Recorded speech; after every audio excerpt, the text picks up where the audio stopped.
Olá, galera, vamos acompanhar aqui o debate do jogo do Vasco Internacional, né? O Internacional teve a volta de sua arena, né? O Beira-Rio, e voltou com derrota, né? O torcedor ficou meio que decepcionado, esperava uma vitória do Internacional, né? Um bom número de torcedores esteve presente hoje no Beira-Rio e o Vasco que fez a festa, o Vasco vencendo por 2-1 e o Vasco agora respira e sai da parte de baixo da tabela de classificação. O Vasco vai chegando a 17 pontos. Internacional vai estacionando aos 19 pontos, né, e perde a chance de colar no G6 do Campeonato Brasileiro, né? E o Rafael Paiva vai ganhando um pouco mais de tempo para poder trabalhar, né? A princípio ainda o Vasco não anunciou que vai trazer um novo técnico ou não, ou se vai efetivar o Rafael Paiva. A princípio parece que está deixando, né? Enquanto ele for vencendo, ele vai permanecendo no comando do Vasco. Saiu o 777, que era a grande esperança de investimentos, agora pode voltar para a mão do associativo, não tem treinador. E o Paiva, nesse cenário todo turbulento, conseguiu ajeitar o time e até com escolhas ali um pouco controversas, quando substitui o Payet, e ele até mostrou que tinha razão, né? Tinha que o Payet razão, acaba se jogo lesionando. mostrou isso. Hoje a opção pelo Rossi do lado esquerdo, mas depois ele acaba corrigindo, o Eric Marcos entra bem por ali, mas é um cara que tem se mostrado muito consciente da necessidade do time nesse momento, que é de retomar a confiança. E o Paiva, queira ou não, nesse recorte de 5 jogos, devolveu esperança ao torcedor vascaíno. E isso é muita coisa hoje, porque o torcedor que já estava ali quase largando, no meio da semana contra o Corinthians, tenho certeza que vai lotar São Januário, fazer um ambiente e voltar, de certa forma, acreditar que esse time pode algo mais do que só lutar contra o rebaixamento. E hoje o Vasco precisa de um treinador, mesmo que o ambiente ali seja favorável, o Vasco precisa ter um técnico efetivo. E a diretoria precisa tomar essa decisão.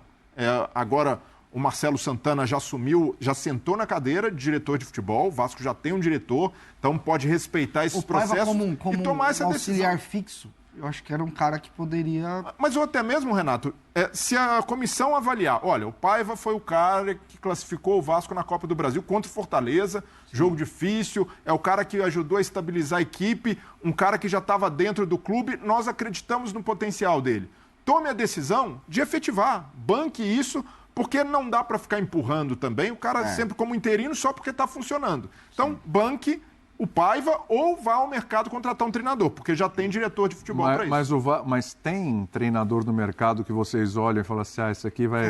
É isso que eu ia falar. Porque assim, a gente acaba entrando um pouco no mesmo modus operandi do futebol brasileiro. Um dia está no bid ainda. Porque é o seguinte, exatamente, porque é o seguinte...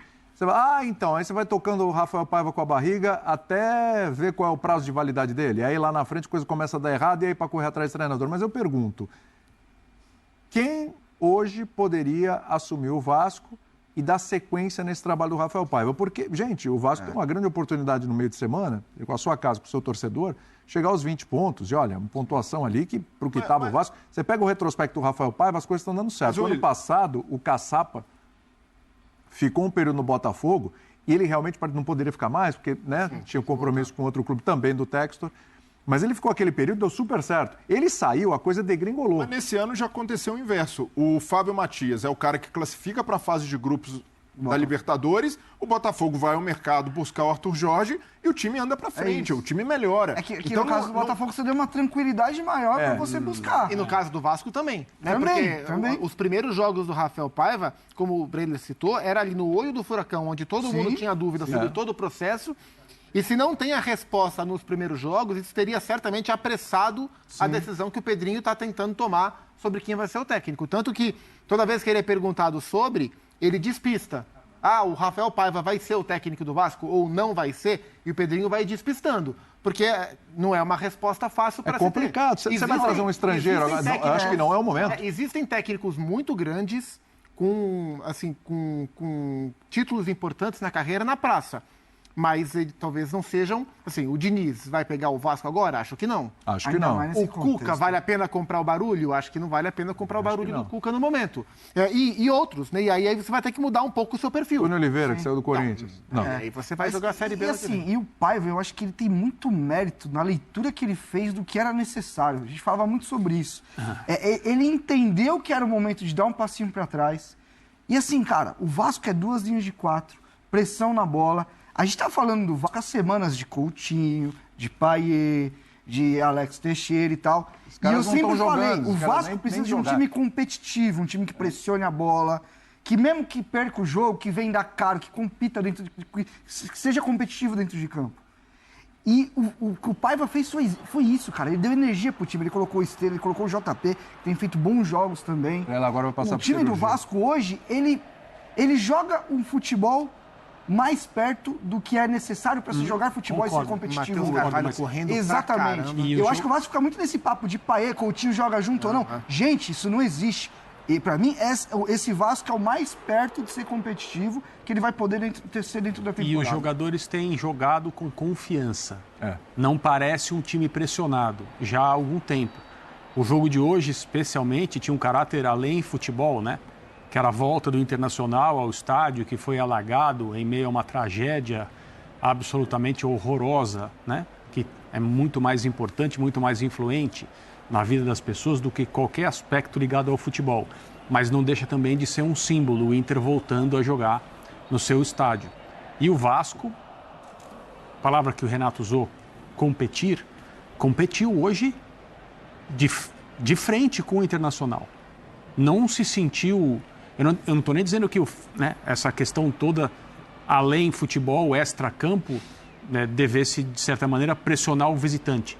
Talvez não, talvez pressionasse até mais o time do Internacional. Mas não era um jogo simples, não era um jogo normal.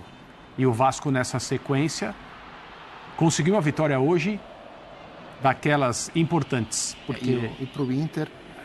poder ter o Ener Valencia de volta, ele poderia até jogar hoje, mas não tinha condições. Poder ter o Ener Valencia de volta, e não sei quando o Borré vai poder voltar, enfim, vai até o fim da Copa América. O Borré e o Rocher, Rocher ainda estão por lá. Vai ter afinal, porque no mínimo o terceiro lugar a Colômbia vai jogar. Faz uma diferença muito grande. Ofensivamente, né, na definição das jogadas, o Inter, sem os seus principais jogadores, tem uma queda brusca. E hoje ele ainda começou, até por questões físicas, com Wesley e Wanderson no banco. Já pensando na Copa do Brasil contra a Juventude. E aí o time perdeu demais, tanto que ele precisou colocar... O Wesley tem sido o cara desse time do Internacional. E a hora que o Wesley entra no intervalo, ele entra como centroavante. Aí depois ele tira o Johan, coloca o Alário, e aí volta o Wesley pro lado, mas o Inter sofreu demais para definir as jogadas. William, e o... Esse é um ponto importante, né? De que o Inter realmente mostra que o olho dele tá para outro lado já. E vai pegar uma pedreira. A Juventude está muito bem. E olha que a prioridade do Inter no ano era o brasileiro, porque o Inter tem como mantra voltar a ganhar o Campeonato Brasileiro. As contratações do Internacional, todo ano a gente fala que o Internacional se preparou para disputar esse brasileiro. Perfeito. Né? E por uma série de motivos, pela questão da tragédia local, pela questão da convocação dos jogadores, os desfalques e tal, etc. O Inter foi ficando para trás. O Inter está o quê, gente? Está com 19 pontos, é isso? Internacional, é isso aí, 19 pontos. Tem 2 jogos a menos, é bem verdade. O líder é o Flamengo com 31, mas já está ficando para trás. Aí é olhar realmente para o mata-mata e ver as possibilidades. Tá jogando a toalha muito cedo? Isso se chama planejamento. É entender o que você pode conquistar nos campeonatos. Falei. Não, só para arrematar sobre o Vasco, muita gente questionou também a demissão do Álvaro Pacheco com apenas 4 jogos. E ali, mas é o suco do futebol brasileiro. Mas ali foi uma decisão totalmente fora da curva que o Pedrinho precisou tomar. O clube mudou de controle. Não foi a gestão do Pedrinho quem contratou o Álvaro Pacheco, quem fez ali as tratativas, por mais que o desfecho tenha sido com ele, porque já estava tudo acertado, só assinou o contrato, mas ele não foi o mentor da contratação. Mas a saída do Álvaro Pacheco era necessária naquele momento. Há raros casos em que demissões de técnico no futebol brasileiro são justificáveis. E no caso do Pacheco é um deles.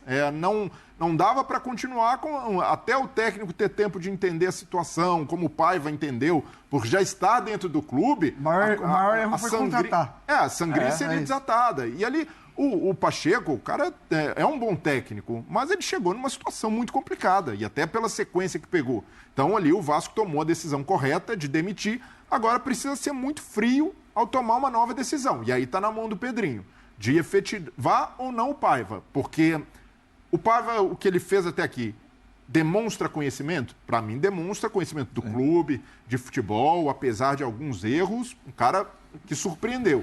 Agora, ele precisa estar alinhado com os objetivos da diretoria, porque se o Pedrinho chega ali e fala, olha, pelo que eu estou vendo da temporada, reforços que a gente está sondando no mercado, eu quero esse time brigando como o Cruzeiro, que subiu a meta para a temporada, eu quero brigando por vaga na Libertadores. Aí, possivelmente, o Paiva não seja o nome ideal. Mas nem o Paiva, nem ninguém. Não, mas se... o Vasco, nesse momento, não é um time preparado para brigar por Libertadores. Então, mas se a meta for modesta, como é a realidade do Vasco, de permanecer na primeira divisão... Infelizmente, para o torcedor, no momento é isso. Até resolver essa história do novo controlador, se vai vender, se vai ter novo dono, aí, para mim, o Paiva é um perfil que está dentro da realidade do Vasco. E até aqui, ele se faz merecedor de uma oportunidade. Um cara que demonstrou ter um bom entendimento, e até como os companheiros falaram, pelo que tem no mercado, o Paiva hoje, pelo que apresentou até aqui, pela segurança, os jogadores parece que confiam muito nele... É uma opção desde que a diretoria, o Marcelo Santana, junto com o Pedrinho, confiem, acreditem e deem respaldo para o trabalho do pai. Você queria falar, André? Vai lá. Não? Passou? Tinha pedido a palavra. É isso. Eu acho que você olhar para o mercado, custo-benefício, eu também não consigo ver ninguém que vai fazer algo diferente do que está fazendo o Paiva. Que é o que disse o Breler, expectativa e realidade. E eu acho que o Paiva foi o treinador mais realista que o Vasco teve na temporada. O Ramon, acho que na temporada passada ele consegue a arrancada porque ele entendeu muito da realidade, mas eu acho que essa leitura do Paiva de, agora é hora de simplificar, agora é hora de colocar energia no time, é hora de colocar... Porque, assim, é o que eu falei, a gente está discutindo no Vasco, as pautas da semana como é que vai ser Coutinho e Payet junto?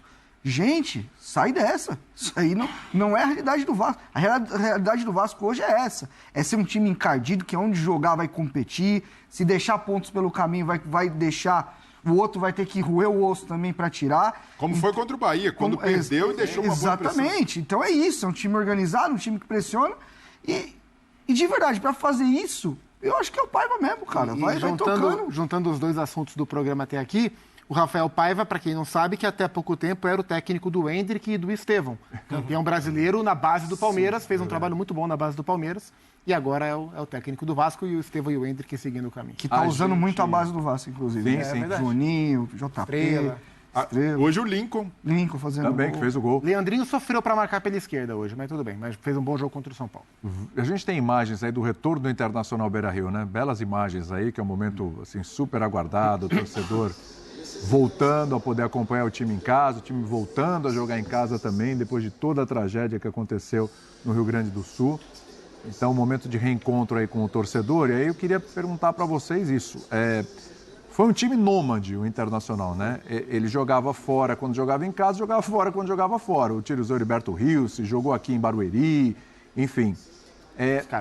Scarpelli, jogou no Scarpelli também. Aliás, ele jogou como mandante e como visitante no Heriberto Rios, né? Que ele pegou o Criciúma lá também. Olha, bacana o torcedor aplaudindo. Legal. De arrepiar mesmo. Depois de tudo que aconteceu, realmente ver essa imagem aí é um alívio e é de arrepiar. Agora, esse retorno ao Beira-Rio, hoje com uma derrota. Mas tem os jogadores voltando. Quão fundamental esse retorno ao Beira-Rio para o Internacional poder voltar aos trilhos e, se não disputar o título brasileiro, porque está ficando para trás, mas finalmente poder mostrar todo o potencial que o Internacional pode mostrar e que a gente esperava desse time aí esse ano, André? Primeiro que um time que fica viajando e tentando se sentir em casa em lugares diferentes está só numa situação de tentar remediar alguma coisa que você sabe que não vai funcionar. Mas o Grêmio conseguiu criar um bom ambiente em Curitiba, o torcedor encheu. É verdade, o Grêmio conseguiu, mas se você for olhar o Campeonato Brasileiro, a posição do Grêmio, que perdeu de novo hoje, não é algo que a torcida, o clube, a comissão técnica e os jogadores gostariam que fosse. Então, dos times afetados, é natural que aquele que foi o menos afetado, que é o Juventude, que permaneceu na sua casa, você olha e fala, esse time está lidando bem com a situação. Sim. A cidade de Caxias do Sul não sofreu, as pessoas em Caxias do Sul e região não sofreram tanto quanto aconteceu em Porto Alegre, os habitantes de Porto Alegre e região, isso tem que ficar claro, mas uma coisa está ligada à outra. Então, quando você tira um clube da sua casa, do contato com o seu torcedor, por melhor que seja o planejamento para atravessar esse período, não é a mesma coisa.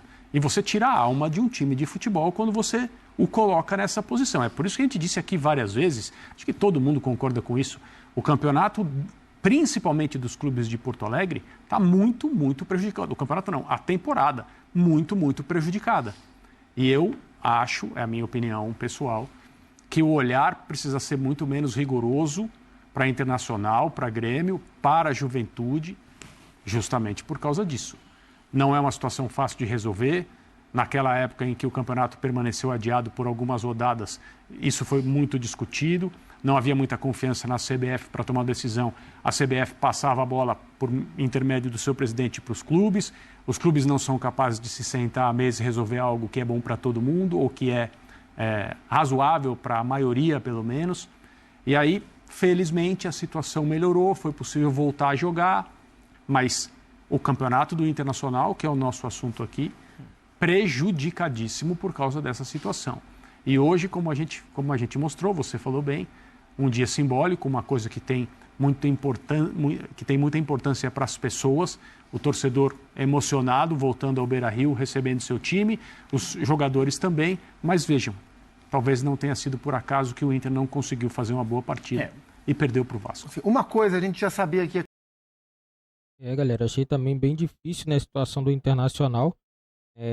Muitos jogos, né, que o Internacional, o Grêmio, jogaram sem a sua casa, né, o Juventude foi o único que conseguiu ter o Alfredo Jaconi para poder jogar, tanto que até emprestou o estádio, né. Então, assim, o Internacional tem que se recuperar. O Internacional tem um elenco muito bom. Na minha opinião, foi o time que fez a melhor contratação na janela do início do ano e não está conseguindo, né, desenvolver o seu melhor futebol. Hoje a gente viu, o Vasco conseguiu fazer um bom jogo e o Internacional, assim, na minha opinião, não cai para a segunda divisão. Na minha opinião, um caso mais crítico é o caso do Grêmio. Na minha opinião, o Grêmio, para se recuperar é difícil, mas também o Grêmio também não passa somente pelo time, também pelo treinador também, que não dá um passo atrás. E hoje a gente tem um exemplo do Vasco, o Rafael Paiva, um técnico que dirigiu o Sub-20 do Palmeiras, foi campeão, né, da base, e também estava também como auxiliar também do Vasco, também trabalha com a garotada no Sub-20, assumiu o time profissional e o cara simplesmente fez tudo o que tinha que fazer, deu um passo atrás. Muitas das vezes, o que atrapalha muitos técnicos brasileiros é que eles não dão um passo atrás, são muito arrogantes, eles acham que sempre tudo que eles fazem está certo, nunca está errado, é o time que não está fazendo, é isso, é sempre algo, né? Eles nunca estão errados. Na minha opinião, esse é o grande erro de todos os treinadores aí do futebol brasileiro, principalmente treinador estrangeiro, que a gente vê essas coisas mais com treinadores estrangeiros, não com brasileiro, né? Estrangeiro não acontece muito isso. Você vê que o Abel perde um jogo, o cara já sai resetando tudo, já sai mudando o time. E já o técnico brasileiro não. Você vê o Renato Gaúcho chega na coletiva, não, que eu sou muito bom, que eu sou isso ou aquilo. É tão bom que o time não tá bem. Então, assim, são coisas que tem que ser pontuado, né? E não é o caso na minha opinião, não é o caso do Internacional, não é o treinador, na minha opinião, o Cudê é um bom técnico, sendo que o Internacional está passando por desfalques também, né? Tem muitos jogadores convocados, mas também isso também não tira o mérito do Vasco, né? O Vasco fez um bom jogo, um jogo que a gente não viu o Vasco fazendo, um time muito aguerrido, correndo muito em campo, mereceu, na minha opinião, o Vasco mereceu essa vitória, mas a equipe do Internacional, do Grêmio, Juventude precisam mesmo de uma atenção a mais. Agora as equipes voltando a ter seu mando de campo após 70 dias. E vamos ver se o Internacional consegue se recuperar nas próximas partidas. E o Vasco agora, né? O Vasco pelo menos mais uma rodada aí. O Vasco não vai entrar na zona de rebaixamento. Eu acredito que o Vasco agora tem um fôlego a mais e dá um pouco mais de tranquilidade também para o Rafael Paiva poder trabalhar a equipe do Vasco. Tem muitos que estão falando aí do Coutinho no Vasco. Não sei se vai ser tão bom assim, né? A gente não sabe qual vai ser as condições do Felipe Coutinho no Vasco. Se ele vai chegar e vai conseguir desempenhar um bom futebol, né? Que todo mundo sabe que ele tem. É um excelente jogador. Mas a gente vai ver, né, se esse período de inatividade aí vai atrapalhar ele ou não. E o Payet, na minha opinião, o Payet já pode até sair do Vasco, é um jogador que não aguenta mais jogar, não tem condições. Não adianta você ter um jogador nota 10, mas o cara não aguenta jogar 30 minutos, que o cara já tem que ser substituído. Então, assim, na minha opinião, atrapalha mais que ajuda, porque é um jogador que não tá aguentando em campo e mesmo assim não pede para sair. O treinador é obrigado a retirar o jogador, às vezes mesmo no primeiro tempo, e o jogador não gosta, né? Felizmente é o caso igual do Nenê. O Nenê também era assim. O Nenê, mesmo estando mal em campo, ele não queria sair. E é o caso do Payet, né? Infelizmente, eu acredito que com a chegada do Coutinho, o Payet vai perder espaço. Não tem como jogar o Payet e o Coutinho juntos. Não tem. Dois jogadores que, na minha opinião, o Coutinho também tá meio lento. Não é aquele Coutinho que a gente conheceu aí na Copa do Mundo, aquele Coutinho mais jovem. Agora tá num momento diferente da carreira dele. O Payet, ele é muito mais velho que o Coutinho, mas eu acredito que não tem condições de jogar os dois juntos, não. Vai ser um pouco difícil, porque tem que ter alguém também para poder fazer uma sombra na marcação. Essa é a minha opinião aí sobre o Vasco, né? Eu acho que o Vasco tem tudo para poder melhorar. E o Rafael Paiva tá fazendo o corretíssimo, que é apostar na garotada da base, né? A garotada que ele conhece e que ele trabalha também no dia a dia.